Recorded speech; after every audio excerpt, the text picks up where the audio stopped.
I think everyone has heard of an Area 51, or at least seen it in a movie. But what if this famous UFO base was not just a fictional creation, but a real place where aliens were interned after being caught? That's exactly what one man claimed in his final moments before death. And that's not all. He said he was taken aboard their ship and had his memory wiped. So, is this the real story behind Area 51? Let's find out. Robert Sellers was a major in the United States Air Force.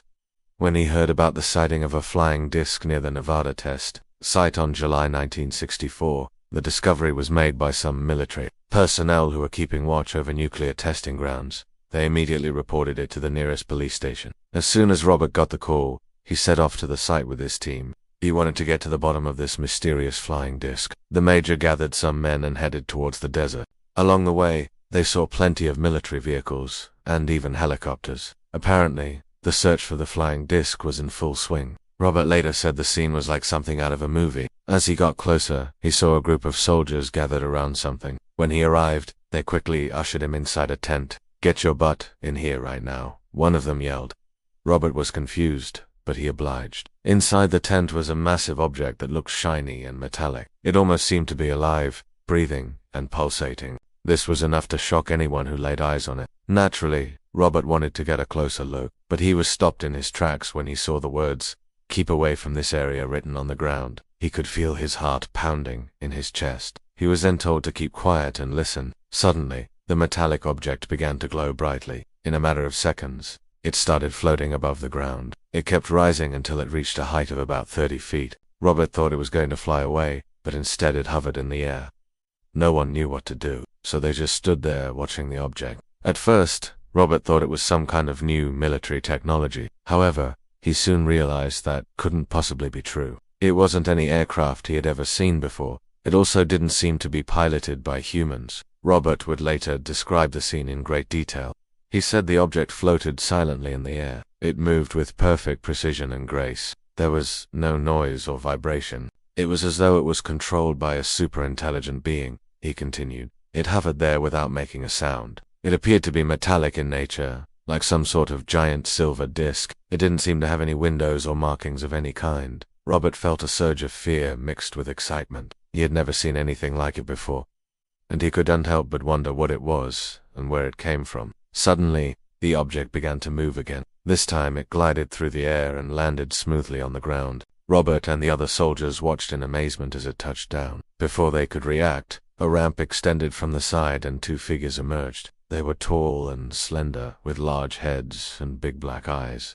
They seemed to glide rather than walk. "We witnessed these beings come out of the craft," he said. Robert believed that these creatures weren't human. They were either extremely advanced robots or actual aliens. He continued, "They walked with a strange gait, almost as if they were floating. Their movements were fluid and graceful, nothing like any human I had ever seen before." He described the aliens further, saying that they seemed to be made of metal, but that's not all. They also emitted a strange humming sound. It was very faint and low, but it was definitely there. It was as though they were communicating with each other. Robert was absolutely stunned. What he was witnessing was beyond anything he could have imagined. He tried to make sense of what he was seeing, but it all seemed so surreal. He said, "I couldn't believe what I was seeing. These beings were unlike anything I had ever seen before. Their heads were large and round, and their eyes were huge and black. They seemed to stare right through me, and it was terrifying." As he watched the aliens approach, he noticed something strange. They didn't seem to cast shadows. It was as though they were somehow able to bend light around them, making them invisible to those who didn't know where to look. He said, "Their bodies seemed to shimmer and change colors, and they seemed to glow from within. It was like looking at a rainbow, except it was coming from a living being." Robert felt a mix of fear and fascination as he watched them walk towards him. He knew he should be scared, but he couldn't help but be drawn to them. He wanted to know more about them, to understand where they came from and what they wanted. But he knew that if he got too close, he might never come back. The alien leader turned towards Robert and raised its hand. Robert froze in fear. He didn't know what to do. Was this the end of his life? Would he ever see his family again? He closed his eyes and waited for whatever was going to happen, but it never did. When he opened his eyes, the alien was gone. He looked around and realized that he was in a different place. He was inside a large, bright room with white walls and a high ceiling.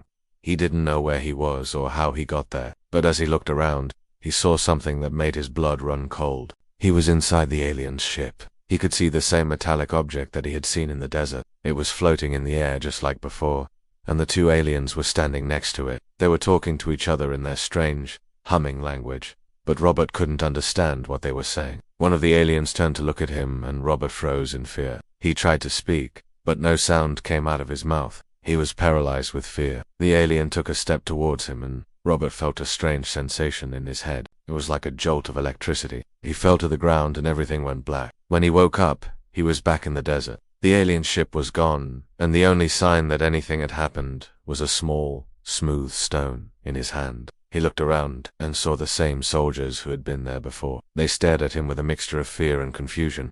"What happened here?" Robert asked, but no one answered. They just shook their heads and whispered among themselves. Robert was confused and scared. He didn't know what had happened to him or why the aliens had taken him aboard their ship. As he walked away from the site, he felt a strange sense of dread. He knew that he would never be the same again. Something had happened to him that he couldn't understand, and he feared that he would never get his life back on track.